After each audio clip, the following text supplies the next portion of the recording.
आजच्या या सभेचे सर्व माननीय नामदार प्रतापरावजी जाधव याचे 1,500 होते. आम्ही सर्व गोष्टी या त्यांना सांगितल्या.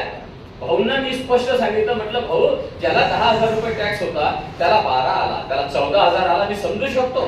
पण ज्याला 10,000 रुपये टॅक्स होता त्याला 47,000 67,000 असे टॅक्स आलेले आहेत, ते कसे काय समजले जातील? तर भाऊंनी सुद्धा ते सांगितलं की खऱ्या अर्थाने असं जर मल्टिपल पटीने 7 पट 8 पट 10 पट जर टॅक्स येत असेल तर तो चुकीचा आहे. आम्हाला जर टॅक्सला विरोध नाही. 4 वर्षानंतर तुम्ही 10% किंवा 15% कर वाढवता आणि ते लोकांना मान्य असतं आणि ते लोक त्या पद्धतीने देत होते आतापर्यंत. कधी नव्हे या नगरपालिकेच्या इतिहासामध्ये आज पहिल्यांदा एवढा मोठा असंतोष या ठिकाणी व्यक्त होत आहे की नगरपालिकेची ही कार्यपद्धती कशी आहे.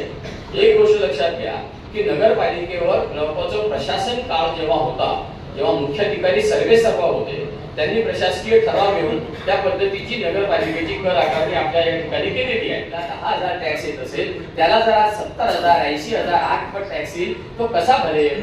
कसं शक्य आहे? बरं नियम किती कठोर आहे. जर तुम्हाला टॅक्स मध्ये अपील करायची असेल, कमलजींनी सांगितलं किंवा 12-15,000 लोकांनी अपील केली, तर अपील करण्यासाठी तुम्हाला पूर्वीचा टॅक्स भरावा लागतो.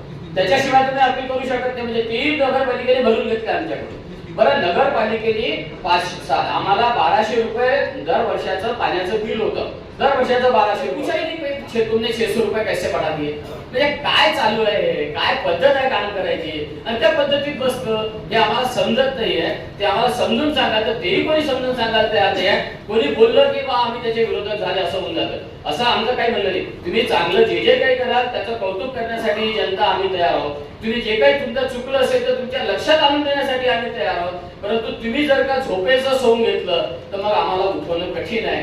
ते झोपेचं सोंग सोडा. हे फायनल झालेले नाही. पहिलं उत्तर. बर दुसरं उत्तर की हे टॅक्स आम्ही पहिल्या अपील मध्ये कमी करू. मग किती कमी करणार? तर त्यांना 15% वर कमी करण्याची अधिकारच नाही. मग 15% कमी करू. मग दुसरी अपील होईल. म्हणजे पहिली अपील नगरपालिकेच्या लेवलवर, दुसरी अपील एसडीओ साहेबांच्या लेवलवर आणि मग दुसऱ्या अपील नंतरही तुम्हाला असं वाटलं की नाही जास्तच आहे टॅक्स, तर मग तुम्ही कलेक्टरकडे अर्ज करा.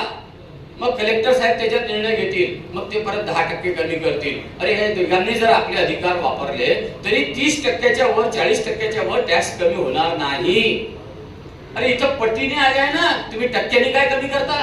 साधं सरळ हे आहे की आम्हाला हे माहिती आहे जनप्रतिनिधी म्हणून तुम्ही आम्हाला न्याय देऊ शकता. आम्ही गेल्या 1.5-2 महिन्यापासून बोंबलून राहिलो आहे. कोणीतरी ऐकायला तर पाहिजे, आमच्याशी चर्चा बैठक तर करायला पाहिजे. कोणी आमच्याशी बोलायला तयार नाही. उलट आम्हाला पटवून देण्यात येतं. त्यांनी सुरुवातीला कमी जागा दाखवलेल्या आहेत, त्यांनी सुरुवातीला टॅक्स कमी केलेला आहे.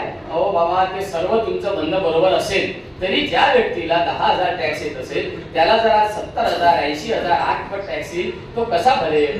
कसं शक्य आहे? बरं नियम किती कठोर आहे. जर तुम्हाला टॅक्स मध्ये अपील करायची असेल, कमलजींनी सांगितलं किंवा 12-15,000 लोकांनी अपील केली, तर अपील करण्यासाठी तुम्हाला पूर्वीचा टॅक्स भरावा लागतो. त्याच्याशिवाय तुम्ही अपील करू शकत नाही. म्हणजे ती